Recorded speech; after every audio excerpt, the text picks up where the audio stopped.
When did Muhammad Ali become a hero?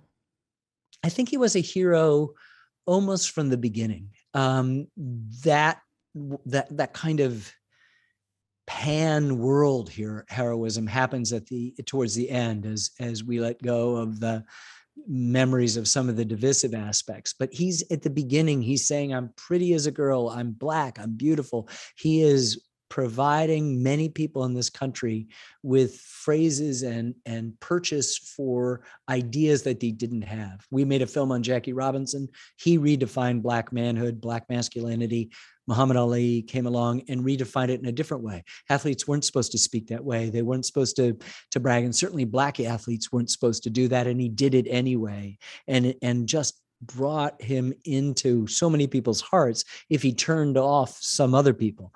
And then he joins a separatist religious sect, which turns off another group of people. And then strike three, he refuses to induction into the United States Army. And so we think of him as divisive. He's also quite provocative about how he treats his opponents. Joe Frazier, for example, Todd Boyd, the scholar, says in our film, he uses the language that a white racist would use about a black man to describe his opponent, two black men. And it's inexcusable.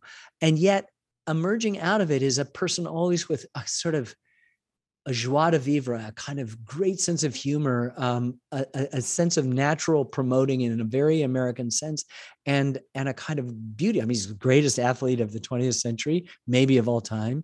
He's won the championship 3 times, even though he lost 3.5 years at the height of his power because of his religious beliefs. This is a black man saying, I won't fight in the Vietnam War for religious reasons. An American can only hear black man doesn't want to go. He's giving us the middle finger. This is a political gesture. So even though the prosecutors are suggesting a more lenient sentence, the judge sends him to the maximum, 5 years. And when he's exonerated, he begins a comeback. He begins a climb that begins with some wins, but most significantly in the fight of the century in 71 against Joe Frazier, a loss, which he takes very well. He's behind on points. He goes out in the last round. He's knocked down. He gets back up again. He's very soft-spoken and speaks about the larger sense of being a role model, even in loss.